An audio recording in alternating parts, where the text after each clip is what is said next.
Salut à tous. Ça vous arrive souvent, sûrement, de croiser sur les réseaux sociaux des gens qui utilisent l'expression facho. Les fachos sont soit de gauche, soit de droite. D'extrême gauche ou d'extrême droite, plutôt.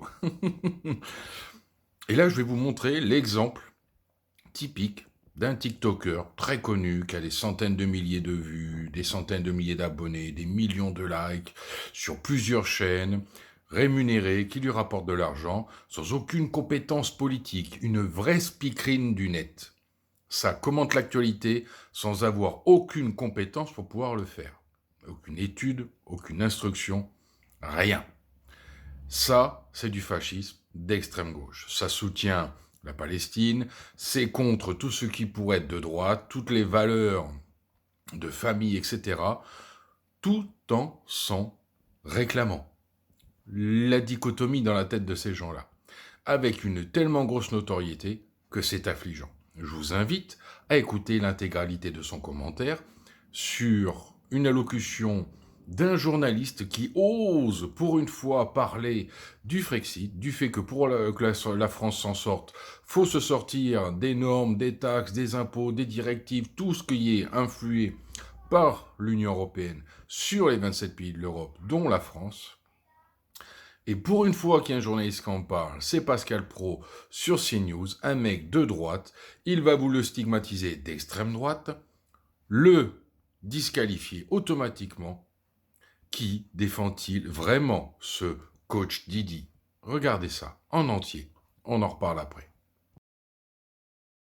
Moi, Pascal Praud, il a pas appelé à un retournement du gouvernement, là?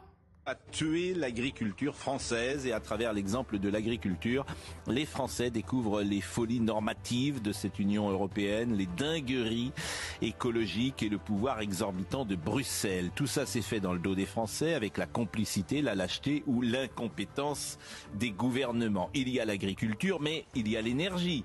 Qu'est-ce que les 10% d'augmentation de l'électricité, sinon un impôt européen qui ne dit pas son nom? Et hier, de la Suède, où il est en voyage officiel, qu'a dit Emmanuel Macron? Ce serait de la facilité de tout mettre sur le dos de l'Europe. Eh bien justement si, parce qu'autrement vous n'en sortirez pas. La France est malade, l'Europe est malade, et vous avez un docteur Diafoirus qui dit « c'est dans votre tête, vous n'avez pas compris, je vais vous expliquer ». Emmanuel Macron est un européiste convaincu, un mondialiste effréné, c'est son ADN. Le réel, ce réel, n'existe pas. À marche forcée, il défendra, lui et ses amis, un modèle qui ne fonctionne pas. Le Mercosur illustre ça, il a beau dire le contraire, vous verrez, il cédera d'une manière ou d'une autre devant Ursula von der Leyen, tout en expliquant le contraire. L'Europe s'est faite sans l'accord des peuples et parfois contre eux. Ce ne sont plus des modalités du système qu'il faut revoir, c'est tout le système. Ça s'appelle renverser la table ou changer de logiciel. Il est 9h, on va parler dans... Bonjour à tous. Alors pour ceux qui ont eu le courage d'écouter jusqu'au bout, on est bien d'accord. Pascal Praud, il appelle à retourner le gouvernement. Il appelle clairement à ce que Macron dégage et que la population se réveille. C'est une dinguerie. Alors le problème, c'est que Pascal Praud, j'y fais absolument pas confiance, parce qu'aujourd'hui, il fait des chroniques sur une chaîne de Bolloré, qui est automatiquement une chaîne 100% Bardella, Éric Zemmour et Marine Le Pen, donc automatiquement, il n'y a aucune légitimité. Est-il honnête? J'en suis même pas sûr, tu vois. Par contre, voilà, ce qu'il dit, il a raison. Sauf qu'il ne faut pas qu'il oublie que sa chère blonde Marine Le Pen n'appelle absolument pas à un Frexit, n'appelle absolument pas à ce que la France sorte de l'Union européenne. Donc c'est toujours facile en fait de se plaindre aujourd'hui, de dire oui la France, l'Europe, machin. Il n'y a aucun parti politique aujourd'hui qui appelle à sortir de l'Union européenne.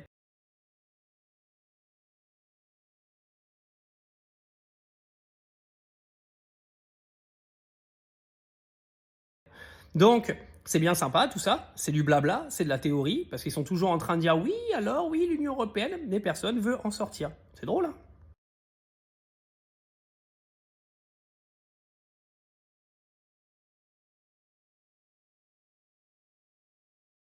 Alors, c'était pas mal, hein? Faudrait rappeler à ce débile qui nous dit il n'existe aucun parti politique qui veut sortir de l'Union européenne. C'est un menteur. Il y en a plusieurs, des partis de gauche, des partis de droite. Il n'y en a aucun dans les plus grands, ça c'est vrai. Mais pourquoi toujours aller voir les plus grands qui nous mentent et se foutent de nous depuis l'après-guerre, c'est-à-dire d'un peu plus de 70 ans? Il suffit d'aller voir l'UPR, Populaire Républicaine de François Asselineau.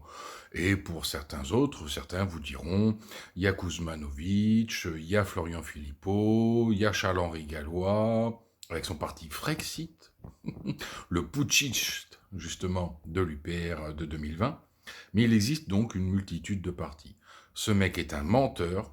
Il n'est pas là pour défendre la population ni les agriculteurs. Il instrumentalise les phénomènes et les mouvements sociaux aux fins de notoriété pour se faire de l'argent sur le dos des moutons qui l'écoutent. Donc même si parfois il dit des choses qui peuvent paraître intéressantes, ce n'est qu'une manipulation des consommateurs de TikTok et des réseaux sociaux. À bon entendeur, faites-vous votre propre idée.